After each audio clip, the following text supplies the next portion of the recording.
Video शुरू करने से पहले आपको बता दें कि यदि अभी तक आपने हमारे चैनल को सब्सक्राइब नहीं किया है तो अभी कर लें और साथ में नोटिफिकेशन घंटी को भी दबाएं ताकि हमारी वीडियो सबसे पहले आप तक पहुंच सके। बंधुओं, परमात्मा अमूल्य है और जो भी उसे मापने जाता है वह धीरे धीरे पाता है कि सारे मापदंड टूट गए, सब तराजुएं गिर जाती हैं, न केवल मापदंड टूटते हैं, माप करने वाला मन भी एक दिन टूट जाता है। बंधुओं, संस्कृत में एक शब्द है माया। माया उसी धातु से बना है जिससे माप।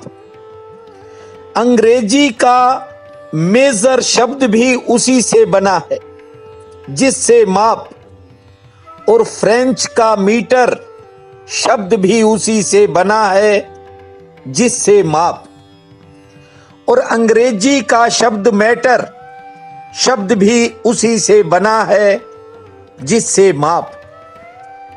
जिससे माया बना है उसी से मैटर, उसी से मैयर, उसी से माप। बड़ा महत्वपूर्ण शब्द है माया। आज ध्यान से समझने का प्रयास करें। माया का अर्थ है जो मापा जा सके, जिसको हम तोल सकें, जिसको नाप सकें। जिसे हम न तोल सकें वही परम ब्रह्म है। जो भी तुम तोल लो समझ लेना कि माया है, और जहां कुछ माप न हो सके समझ लेना कि धर्म की शुरुआत है।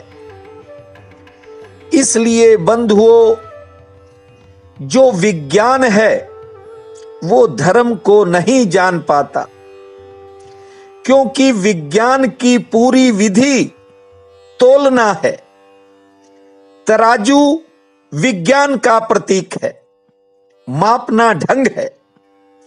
जो विज्ञान कभी भी परमात्मा के पास नहीं आ पाता, इसलिए वैज्ञानिक कहते हैं कि परमात्मा नहीं है। इसलिए कहता हूं कि परमात्मा के जब करीब पहुंचोगे तो पता लगेगा कि वह कितना बड़ा है। बंधुओं, आज बहुत से बहन भाइयों ने चातुर्मास के संबंध में पूछा है, तो आज चातुर्मास पर थोड़ा विश्लेषण कर रहा हूं। बंधुओं, ये भगवान विष्णु का शयन काल होता है। अब 2 दिन बाद यानी 1 जुलाई को जो एकादशी आएगी वह देवशयनी एकादशी कहलाती है। इस दिन भगवान विष्णु अपने शयन काल में चले जाते हैं और इस संसार की जो कमांड है वह महादेव भोले बाबा के पास आ जाती है। बंधुओं, चातुर्मास के बारे में आदि काल से बहुत सी चर्चाएं हैं, बहुत सी बातें हैं, बहुत से मत हैं। लेकिन पहले आप इस बात को समझ लीजिए, श्रावण, भाद्रपद, अश्विन और कार्तिक, ये 4 महीने जो उपवास कर लेता है उसे चातुर्मास कहते हैं। आषाढ़ शुक्ल पक्ष की एकादशी, द्वादशी और पूर्णिमा से भी बहुत लोग इस उपवास को शुरू करते हैं। बंधुओं, जब सूर्य कर्क राशि में प्रविष्ट होता है तब चातुर्मास का प्रारंभ होता है। इसके अलावा एक मत यह भी कहता है कि गुरु और शुक्र अस्त हो जाने पर भी इसके प्रारंभ की बात है। लेकिन इस विषय में बहुत से मत हैं। इसका समापन कार्तिक मास की द्वादशी को होता है। वेदों में, पुराणों में, ग्रंथों में चातुर्मास का अलग अलग जो है बहुत ढंगों से विश्लेषण किया है। स्कंद पुराण में बहुत बड़ा विश्लेषण है। बंधुओं, सब जगह अनेक तरह की बातें हैं, लेकिन मैं नहीं चाहता कि आप किसी भी तरह किसी भी बात में उलझें। मैंने साधारण रूप से अपने जीवन में बहुत बार चातुर्मास किया है और विधि के मुताबिक भी जीवन में 3 बार चातुर्मास किया है। साधारण गृहस्थी किस प्रकार इसको करते हैं, आज ये भी आपको बताए देता हूं। पहले तो ये समझ लें कि इस बार पुरुषोत्तम मास रहेगा। जो अश्विन महीना है ये 2 रहेंगे, एक जो साधारण अश्विन होता है और एक पुरुषोत्तम मास का। इस बात को समझें कि अब की बार चातुर्मास में 5 महीने हैं। 5 महीने तक यदि कोई कर पाए, इतनी शक्ति, श्रद्धा, सामर्थ्य हो तभी करे, क्योंकि इस बार 5 महीने हैं। बंधुओं, चातुर्मास की परंपरा आदि काल से है। संत महात्मा वर्षा काल के इन 4 महीनों में बहुत से भक्ति भजन और बहुत से हवन यज्ञ, कीर्तन, नाना यज्ञ, जप, व्रत, तप इसमें करते थे। कहते हैं कि दासी पुत्र के द्वारा चातुर्मास में संतों की सेवा करने से उन्हें नारद का शरीर मिला, ब्रह्मा जी के घर उत्पन्न हुए। यानी एक दासी पुत्र चातुर्मास के प्रभाव से ब्रह्मा जी के पुत्र नारद होकर के कहलाए। बंधुओं, प्राचीन काल में सुविधाओं का अभाव होता था। वर्षा काल के कारण सभी काम प्रभावित हो जाते थे और ऐसी स्थिति में जो साधु संत थे वे अपना भ्रमण रोककर एक ही स्थान पर रुक जाते थे और ज्ञान के द्वारा जनता को लाभान्वित करते थे। चातुर्मास का समय एक ऐसा समय होता है जिसमें आप देखोगे अनगिनत योनियां पैदा होती हैं और अनगिनत योनियों की मृत्यु होती है। वे चाहे जलचर हों, थलचर हों या नभचर हों। आप देखेंगे कि अनेक तरह तरह के मच्छर, मक्खी, जलचर ऐसे इन 4 महीनों में पैदा होते हैं और बहुत से जीव तो ऐसे होते हैं कि जिनका जन्म होते ही तत्काल मृत्यु हो जाती है। बंधुओं, बहुत सी योनियों का परिवर्तन होता है।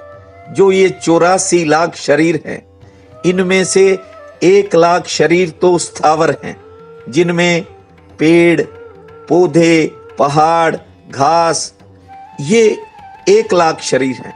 और जो 83 लाख शरीर हैं, कीड़े, पशु, पक्षी, जलचर, ये 83 लाख योनियां हैं। तो कहते हैं कि चातुर्मास के अंदर योनियों में इतनी तेजी से परिवर्तन होता है कि मनुष्य कल्पना नहीं कर सकता। ये एक ऐसा समय होता है जिसमें संत महात्मा उस परमात्मा का गुणगान करते हैं, उस भोलेनाथ की कथाओं को करते हैं जो महाकाल है।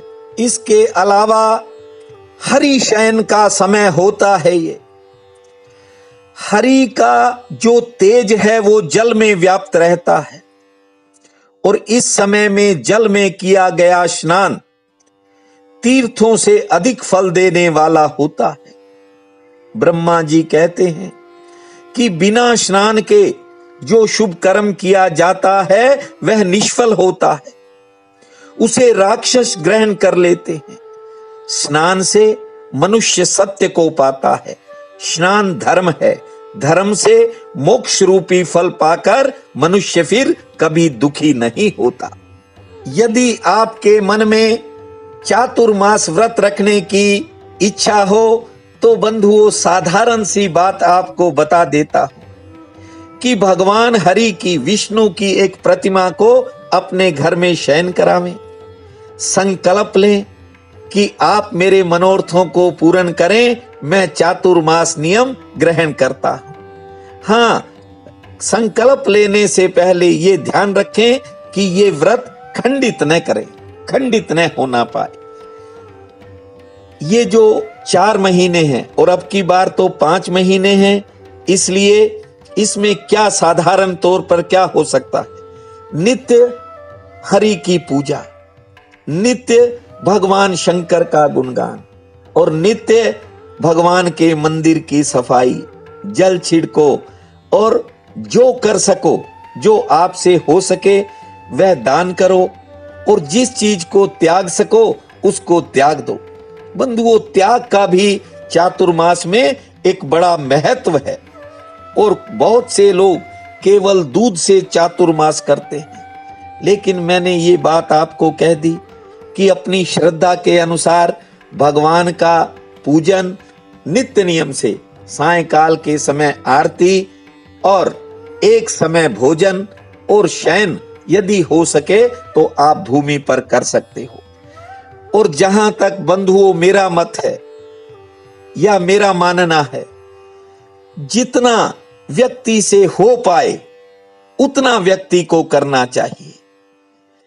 चाहो परमात्मा को ध्याओ और चाहो तो उसमें ही लीन हो जाओ।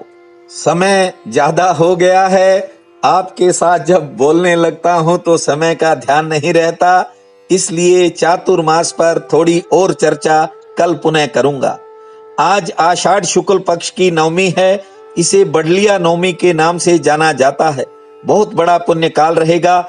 उठते ही धरती मां को प्रणाम करना, 9 बार लंबी श्वास लेना, फिर 9 बार जोर जोर से ताली बजाना, भगवान शंकर का ध्यान करके दिन के कामों की शुरुआत करना, शिवलिंग पर दूध जल चढ़ाना, पूजा के बाद सूर्य नारायण भगवान को जल अर्पित करना, शाम के समय किसी भी पशु पक्षी को रोटी डालना और भोले बाबा के समक्ष एक दीपक जलाना।